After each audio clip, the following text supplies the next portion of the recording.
I mean, if you've slept with Mick Hucknall... They were all French. Do we know someone that's mum slept with Mick Hucknall? All your dreams are made when you're chained to the podcast and the razor blade. This is the Mad for It podcast, episode 6. Tom, Adam and Josh, the boys on the road to Oasis Live in 2025. Now, first thing to talk about, Britpop is back. Or at least it's trying to claw its way back. Cool Britannia. Cool Britannia, baby, 2025. Everyone is coming out of the woodwork. Old and new, good and bad. What do we have to say about it? It's crazy, isn't it? It's insane as a jumping off point for everybody. The Oasis come back, and then there's these massive resurgences of Britpop, and these bands are going on tour again who were pulling probably modest numbers, like good enough numbers, but now they're stepping up. They're doing like outdoor summer shows, huge shows. Yeah, they're grouping all the bands together as well. Playing like venues that they wouldn't have played for 20 plus years, having music come back into the charts because of all of this. It's literally like the saying, I'm going to absolutely mess it up right now, but high tides raise all ships. And that there's no bigger proof of it than this Oasis reunion causing every other Britpop band to have just a spike and a surge in every single element of what they're doing. Exactly, but not just Britpop bands, because now what we're seeing 20 years on is bands from 2005, the indie wave, when things came back, indie kicked off again. So 2004, 20 years to this year, all those kind of bands did their first albums, they launched themselves. So you got, what was it, like Razorlight, The Cribs, Kaiser Chiefs, 5, 6, 7, those kind of bands. So yeah, all coming back into prominence, shaking off the albums and playing what we want. Yeah. But that's like, it's a bit like Liam doing the Definitely Maybe tour though, is they all need the hook. And the hook is just any number they can get their hands on, whether it's like how many years since they formed it, how many years since the first, how many years since a big album. Doesn't really matter, but if it's not 20, 25, 30, like no one's interested. It's weird though, it's a cultural hook that's happened. It's like the British guitar music hasn't been prevalent really, but now this is just literally two people in a band are big enough to cause a resurgence, like a groundswell of probably bands are going to start now. There's probably going to be the Britpop the third Britpop revival. Yeah, true. Is going to be back. There's going to be kids starting bands that are going to sound like bands we'll speak about soon. And it's going to be cool. People are getting the haircut.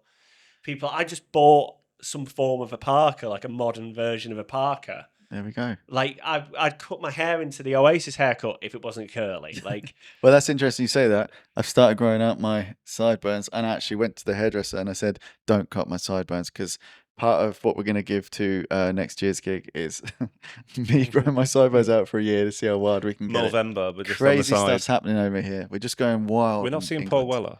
Oh. Yeah, but can we?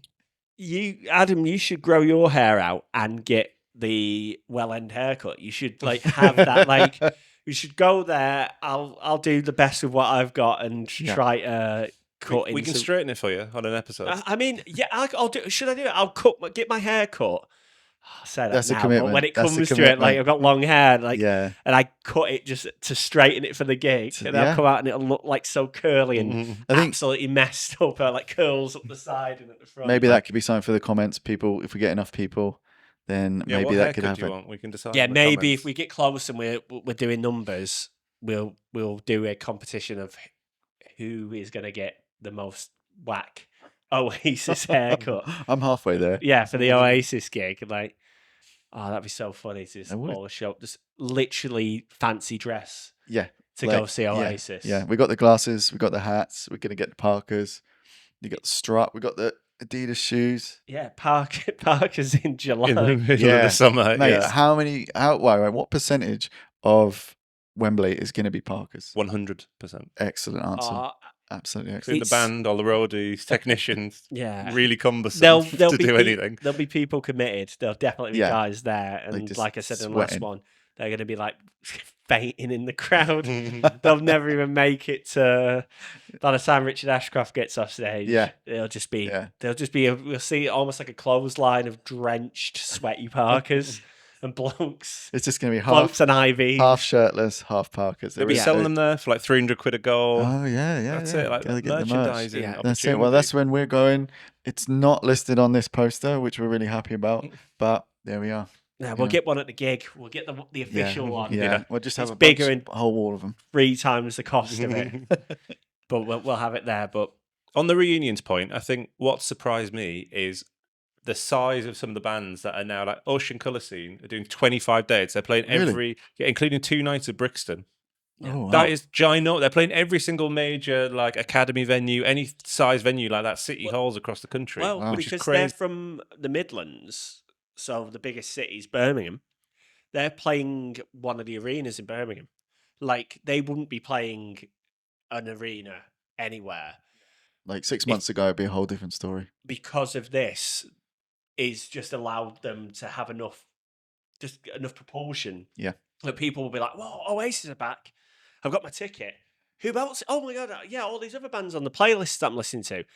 I'll go see them. I'll go shell out and go see Ocean Colour Scene." And I'm thinking, I want to go see Ocean Colour Scene. Like, I want to go see a bunch of these bands. It's like you said previously, it's like taking us back in time. Yeah. To the 90s and the Britpop, and it's like we can kind of be a part of that. Yeah. Granted, the faces on stage are a lot older and the polo shirts are a bit tighter, but we can experience that kind of thing, and we'll see a bunch of older guys who are really into it, and they're in the muck like pigs. They're just loving it, eating it up. It'll be. Well, that's just give me a thought. I wonder if Guy Ritchie is now going to direct like films that are more like geezer-ish again. And what do you think geezer films are going to come back? Because I'm just thinking like the only Ocean Colour Scene song I know is from the opening of Lockstock. Well, I probably know a few like through osmosis that I can't name, but I wonder if that's going to be a whole phase of stuff. You think it's going to take over not culture just resurgence Britpop, is going to be everything. Everything, yeah. Fashion. Chris Evans is going to come back. Yeah. Well, we'll never know. Another huge gig I saw, Shed 7, a headline, 3 massive outdoor days, like Castlefield Ball, like huge, like big outdoor venues with Cast, obviously. Cast, the only support Every band. person in the country will have seen them by this time next year. And Lightning Seeds. Yeah, okay, that'd be a lot. Like 90s it's coming home, revival. boys. It's coming home. Yeah. 60 years of that. Exactly. Like, he's going to be Cast there, not Cast, Lightning Seeds. Cast as well. Yeah, Lightning Seeds, Cast, and Shed 7. It's like, that's another band like Cast. It's like, oh, listen, they've got a couple like big songs, and I'm like, oh, I know a Shed 7 song. It's this. And like I said in the previous episode, they were just this year, maybe even last week, they had a chart in a song in the top 40. Wow. An album. It's like, there we go. What's going on? Like, well, Shed 7's an interesting one because I always thought they were on the like naff end of the scale. Like they weren't like your Pulp, your Blur, your Oasis. They were sort of like your more like I don't mind a couple of theirs, but that's why I'm quite surprised them in particular coming back with like such massive gigs. It's interesting that the fact that Pulp and Blur both came back last year again, and it didn't really have a massive impact on the music landscape like the Oasis one has. All these other bands weren't getting a surge of fans or new fans. Those bands kind of stick in their own little lane of pop. Blur coming back is the reason why Oasis have come back. There, I said it. But Blur have come back like 3 times. Yeah. And they'll come back again in a year's time. They'll come back every third time. Yeah, Blur come back every 4 years with a new album or something. And like when Gorillaz are finished up. Like, yeah, in between the Gorilla stuff. Do you think that played a part though? Like seeing the massive demand for Blur? No, because selling out 2 nights at Wembley. But they came back in like 2008, 2012. It was, well, I mean, I guess Oasis was still going. Split up. Yeah, exactly. Still going 2008. I don't know, because they did Blur did that documentary and they're trying to like hype themselves up as this huge thing. But I don't know.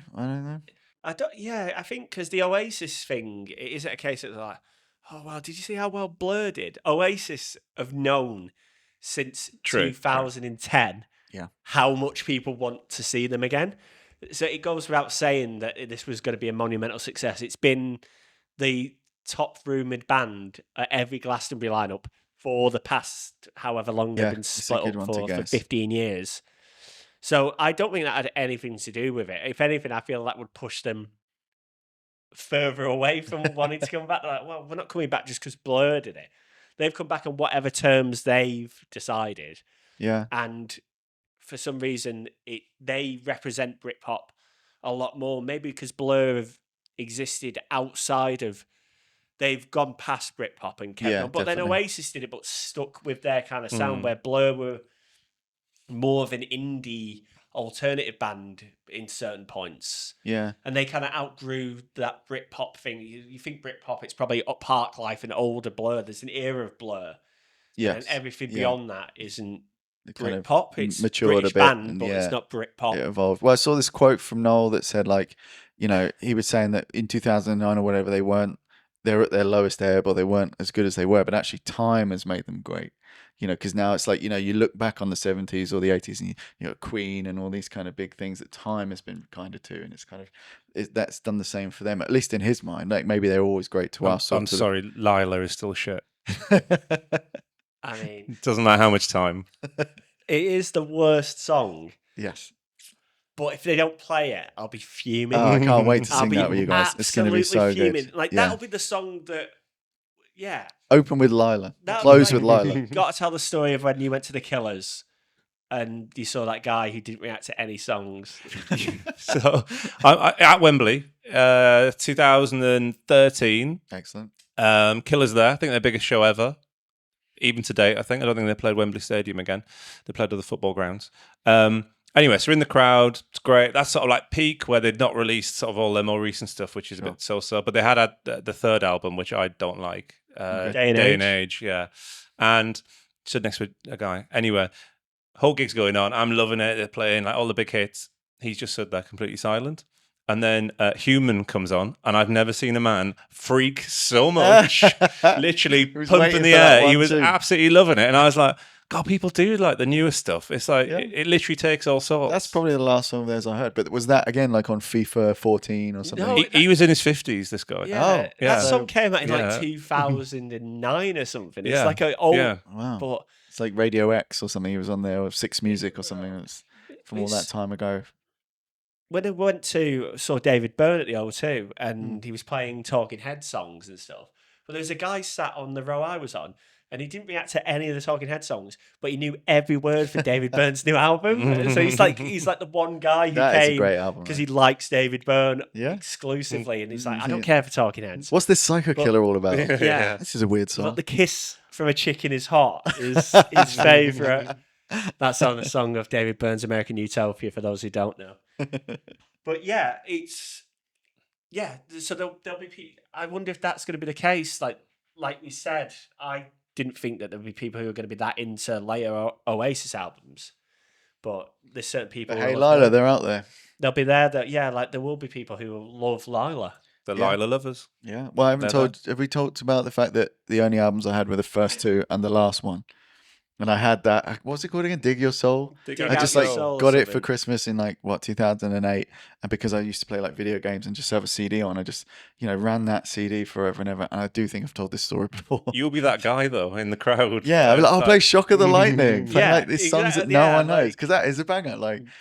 But then I didn't know, I never had any of the other stuff in between that. What about Importance of Being Idle? Well, that's all right. I like that song. That's all right. I did, but that was like at a time where I got into Oasis, and that was the album that was out when I got into them, and I listened to Morning Glory. Is that Heathen Chemistry? Is that your one? A pizza is outside. It's outside. Okay. Pizza is here. All right. Well, we're going to stop for a pizza break, and then we'll return to this. I've got a story about the importance of being idle.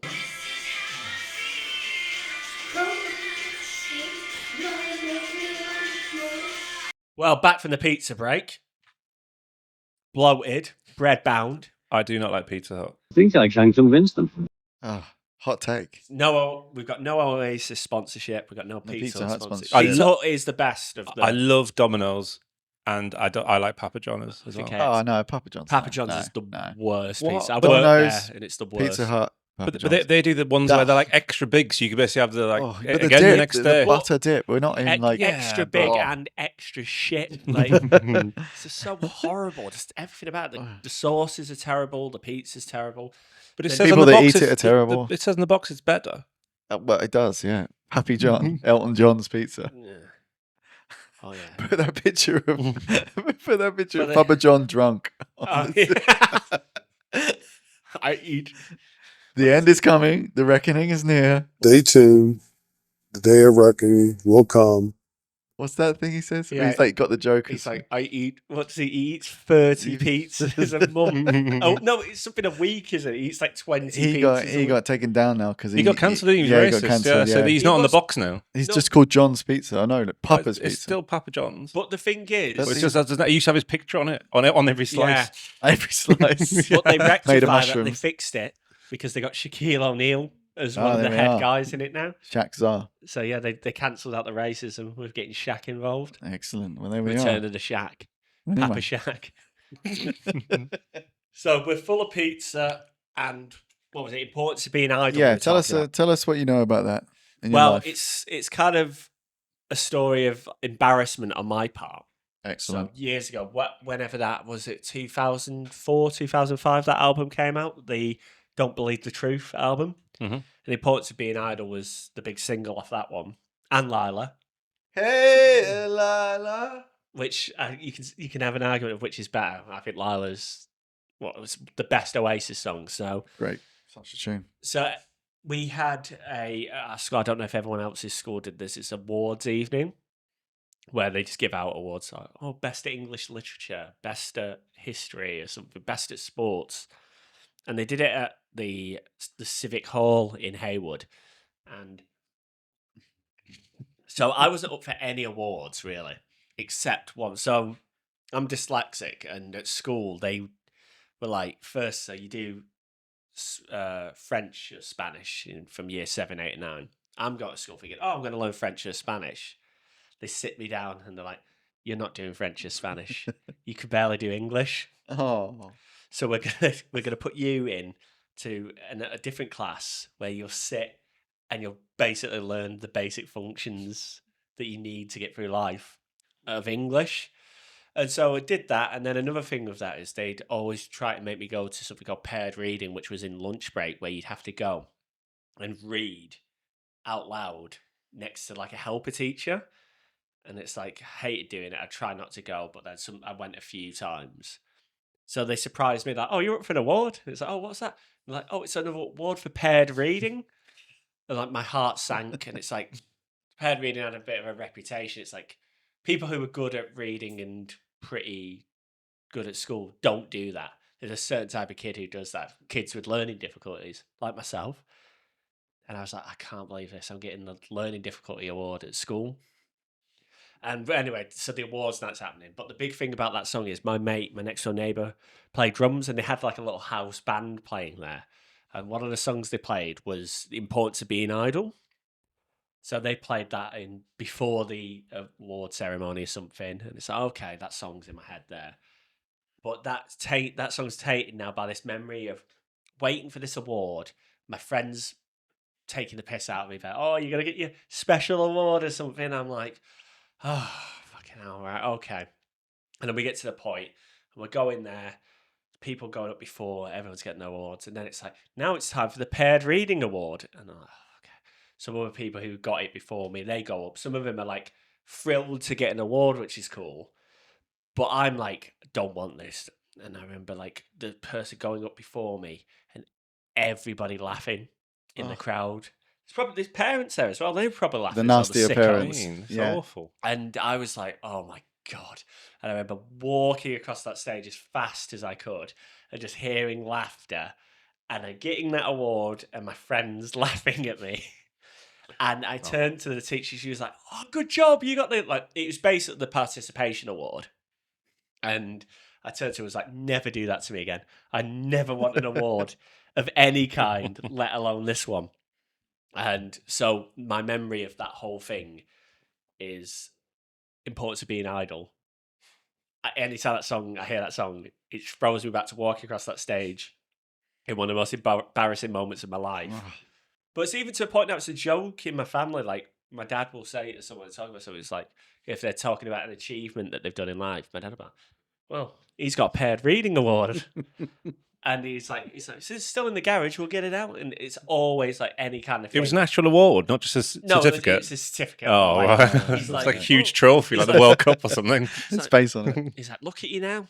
Look at that. That's good. You're doing that. That's good. But you got a paired reading award. You did. Like, it's even a joke. Even my dad's taking a piss out of me for getting this like ridiculous like. Well, you won. But that, I mean, it's related to Oasis, but it's a bit of a twist. But that's one of my most embarrassing memories is related to a popular Oasis song. Okay, so when we hear that, which they must play as one of the hot singles that aren't on the first two burst albums. into tears. When we hear to that, read out loud out of a book. Yeah, we should bring Read a book. the program. We should pair up. We should all get in pairs and just Yeah. see how far we can Read. get. We should read the lyrics along with it.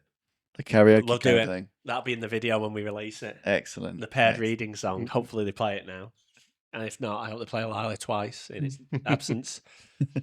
But yeah, I hope we should get back to more of the great bands who've come back. Yes, great bands and not so great bands. Well, actually, this one, I think I like them. I think they're pretty good. Supergrass. Yeah. They're nice. back. 10 big dates, 30 years. No, a Supergrass I'm not fan? a Supergrass fan. I've never cheeky. listened to.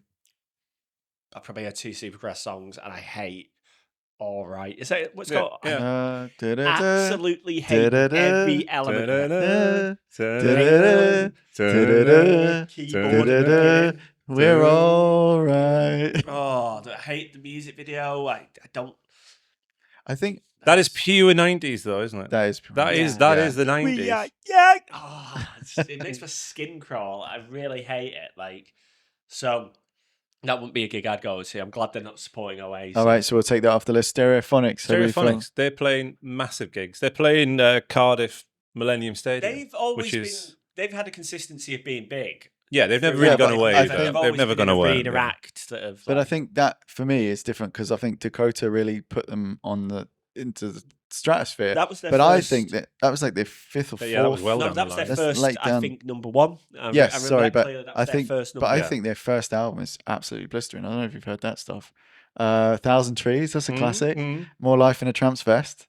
There's some really, really good stuff on there's there. really good stuff. So they've got a really strong catalogue. Whereas someone like Supergrass, maybe I'd know like 3 songs. Like, they're good enough. But yeah, I actually Stereophonics. I was kind of considering going to a little bit because I was like, yeah, this will be really good. Maybe tomorrow I'll find my way home. So sick. Rod Stewart, because he got that. Oh, the did Rod- he do that one as well? Well, no. What's the handbag Handbags from with the the Glad Glad Rags? Rags. So his Rod Stewart-esque voice. He's if the Beatles were, if Oasis were the Beatles, then he's the Rod Stewart. We need someone for everyone. Who's Queen? We don't know. Well. Stomach full of cum. All right. So we've done those two. Adam, who do you want to chat about? Well, the only other one I'd noticed was Badly Drawn Boy, who again hasn't really gone away, but is doing a 25-year anniversary tour next year as well. 5 years. There's a funny thing with that, like the Oasis, like Don't Look Back in Anger. My dad had that Badly Drawn Boy. I can't remember what the song's called, but it's the one that's like. If you hear it. Oh yeah, I actually do know it. That song, he had that album, so it was that and Simply Red, Stars album. Mate, don't knock Simply Red. I will stand up for Simply Red. In this I love house. Simply Red. I've seen him live. Have you? I'm too embarrassed to buy a ticket. Every time they come Amazing. out, I'm like, I can't stand there with like all the 80-year-olds, 60-year-old. Just and wait if it's the right anniversary, the right, multiple of 10. Well, not it was 5. his final tour last year, and now he's back again already. So he's cashing in on the Britpop thing. But yeah, I'm too embarrassed to see Simply Red. It's Sorry, like it's Simply like- Red were never Britpop. Come on. No, they weren't. No, they're like late 80s, Middle of the road It's like vibes. that's a whole like white if funk you can get disaster a ticket and money's not too tight to dimension. then you've got to get it. Like, yeah, when I saw him, it was wicked. That was the weirdest gig because I went, did a healthcare job, and I took one of the guys who I worked with to go to it. So the rule was, if you want to go, you've got to pay for the ticket with the carer.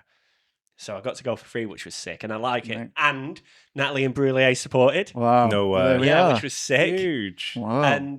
But before the gig, I've never heard this before. They played because it was a greatest hits tour. They played the greatest hits before on loop, and we got there early, and it played of 3 the band times. of Simply Red. So it's Simply Red. So you song. knew the tunes. Yeah. So I always wondered about that. I always thought, like, did they deliberately not do that?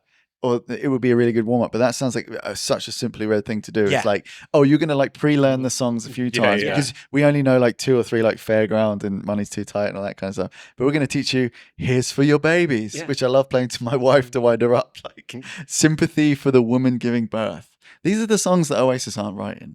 This is only Mick Hucknall can pull that kind of stuff off. The best Mick Hucknall thing is he did an article, I can't remember what newspaper it was, but he rated his favourite races on how cool they are. And it's like, it clearly came from a good place of like trying to be positive about the influence of other races around the world. But it is effectively a list. Mick Hucknall rates a race. Oh, we've got to find that list. It's so funny because it's so tone deaf, but it's trying to be like... How old is this? It's about 5 years old or something. 5 years old? You can say 35. No, this was in like the kind of the wake of like social awareness and kind of things. And he's like, well, I'm positive. See, this is all the great things that come through, but effectively, it's Mick Hucknall. Ranking race. What was the thing he said? Didn't he say that he'd like shagged thousands of women and he had to wind that back in?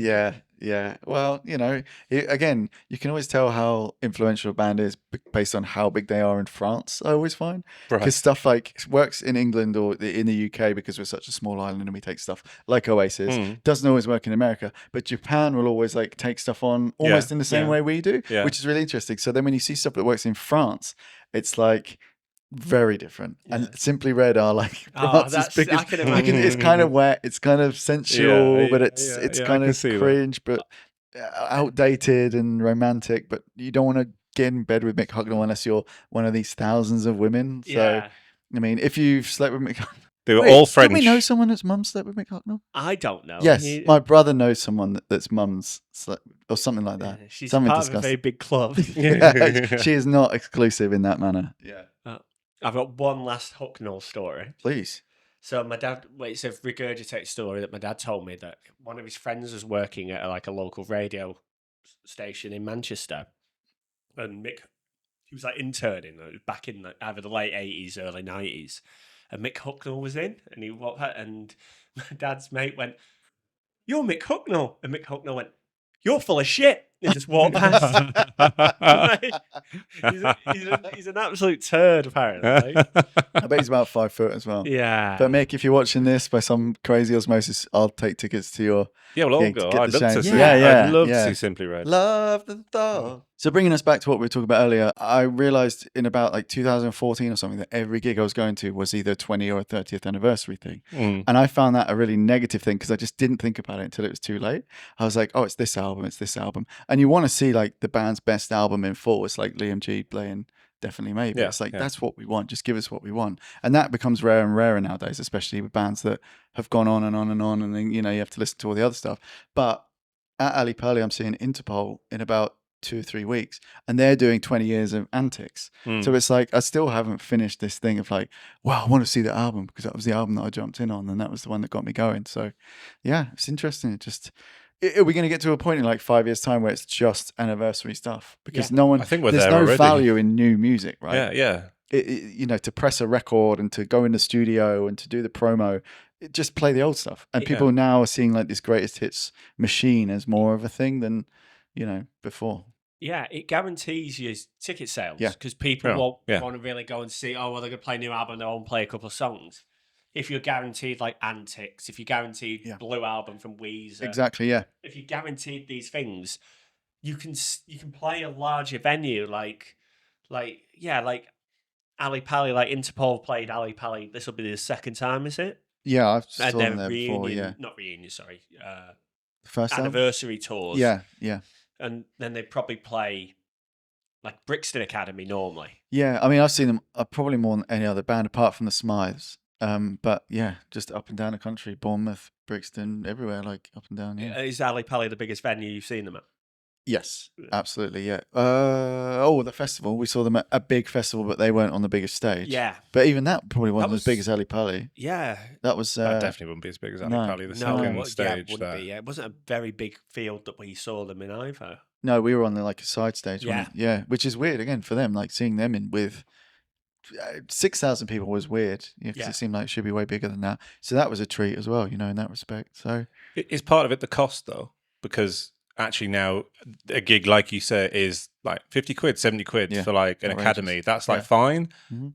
But maybe that's making people pick and choose a bit more then. And you need the hook of like a 20th anniversary to get them in. Yeah. You're not paying 20 quid and be like, oh, they might be good. They might be a bit heavy on the new stuff, but I'll see it. It's now like 70 quid. That's my like gig for the month or the quarter or whatever. Well, that's what happened when I saw Smashing Pumpkins. It was weird because Weezer supported and they just, I mean, I might have said this before, they played all the hits and then they did like, what'd you call it, where they put a bit of a song into a medley, and they did medleys of other songs which I knew because I'm like, you know, I'm really bedded in a bit with those guys, but everyone else, it's just a chorus and then it's done. And so when Smashing Pumpkins came on, it was disappointing because yes, they played like a lot of singles and they really like did a good thing for that set list, but yeah, you get like, you know, Cherub Rock, but then you get 3 songs that are just like and you lose that energy. So I mean, it's kind of a weird thing, like creatively, that we just want to hear the hits. Yeah, it's like, we don't need anything and else. If you're in like a normal dome sort of venue, it's very easy to lose that. It's like I want every hit to rock. 10th of the crowd will go out for a wee or another pint. It's sort of like, the atmosphere's changed mid-gig. It was literally like this the whole way through because you'd be so psyched to hear stuff that you knew, because he's a bit of a bastard, that they wouldn't always play the hits or like the tunes. And then when they did, you're like, oh, it gets your interest. And then he makes it back on you by being like, well, here's 3 songs on synth, and you're like, nah, man, dude, get the guitar out, man, smash it, come on. So Oasis are back and they've changed the landscape of music for the next few years to come. Thanks for sticking around. Like and subscribe, follow us on socials, and we'll see you guys next time. Cheers. Do